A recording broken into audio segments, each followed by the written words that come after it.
প্রিয় মাধ্যমিক ছাত্রছাত্রীরা, তোমাদের টেস্ট বা ফাইনাল পরীক্ষার জন্য ভারতের জলবায়ু থেকে যে একটি ম্যাপ পয়েন্টিং আসে, সেই ভারতের জলবায়ু চ্যাপ্টার থেকে তোমাদের আমি 10টি গুরুত্বপূর্ণ ম্যাপ পয়েন্টিং আজ করেছি।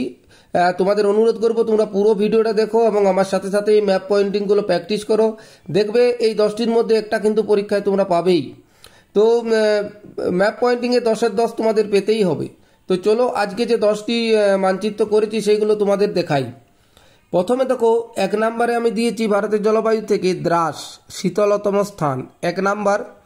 এখানে দেখো আমি ইন্ডেক্স করে 1 নাম্বার দিয়েছি, একে হচ্ছে দ্রাস, বোঝা গেল। তাহলে 2 নাম্বার হচ্ছে তুষারপাত এলাকা, অর্থাৎ যেখানে বরফ পড়ে। 2 নাম্বার এই যে জায়গাটায় দেখো একটা ইন্ডেক্স করেছি, এটা হচ্ছে খুবই তুষারপাতযুক্ত এলাকা। 3 নাম্বার দেখো শীতকালীন বৃষ্টিপাত এলাকা। 3 নম্বরে শীতকালে বৃষ্টিপাত হয়, আমরা জানি পশ্চিমী ঝঞ্ঝার ফলে পাঞ্জাব, হরিয়ানা, রাজস্থান এই জায়গাগুলোতে শীতকালে বৃষ্টিপাত হয়। 4 নাম্বার ভারতের উষ্ণতম স্থান, সব থেকে উষ্ণতম স্থান ভারতের আমরা জানি রাজস্থানের জয়সলমীর। তো এই যে জয়সলমীর এই জায়গাটা আমি ইন্ডেক্স দিয়ে করেছি, এখানে 4 নাম্বার। 5-এ দেখো অতি অল্প বৃষ্টি অঞ্চল, মানে খুব কম বৃষ্টি হয় 5 নম্বরে। যে সব জায়গাগুলোতে ভারতের যে জায়গাতে খুব অল্প পরিমাণে বৃষ্টিপাত হয়, এটা কিন্তু এই জায়গাটায় যে রাজস্থানের কিছুটা জায়গা যেখানটা আছে, এই জায়গাটাতে কিন্তু রাজস্থান বা গুজরাটের কিছু উপর দিকটাতে যেখানে খুব অল্প পরিমাণে বৃষ্টিপাত হয়, সেটা হচ্ছে এই জায়গাটা।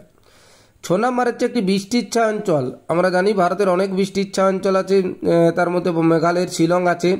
এছাড়া এখানে দেখো আমি করেছি পশ্চিম ঘাট পর্বত তার পূর্ব ঢাল, অর্থাৎ এই যে জায়গাটা, এই জায়গাটা হচ্ছে বৃষ্টিচ্ছা অঞ্চল, পশ্চিম ঘাট পর্বত তার পূর্ব ঢাল এটা। তাহলে এই জায়গাটা হচ্ছে ভারতের বৃষ্টিচ্ছা। এছাড়া মেঘালয়ের শিলং হবে।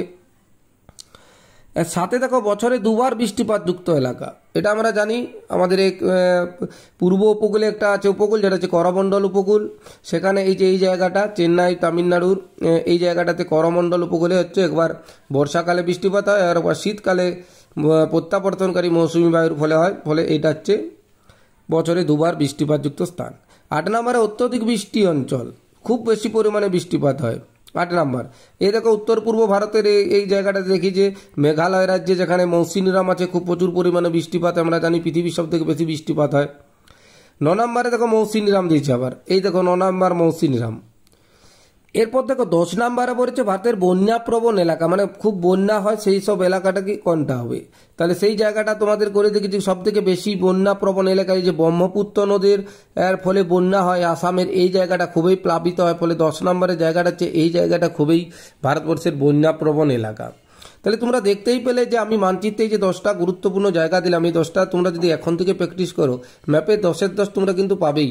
তো আমি সেই নিয়ে প্রতিনিয়ত তোমাদের ভিডিও দিয়ে যাচ্ছি, তোমরা পুরো ভিডিওটা দেখবে। এবং pine sir Somnath pine Facebook page বা ইউটিউবে যারা এখনও ফলো করোনি বা সাবস্ক্রাইব করোনি, অবশ্যই করে দিবে।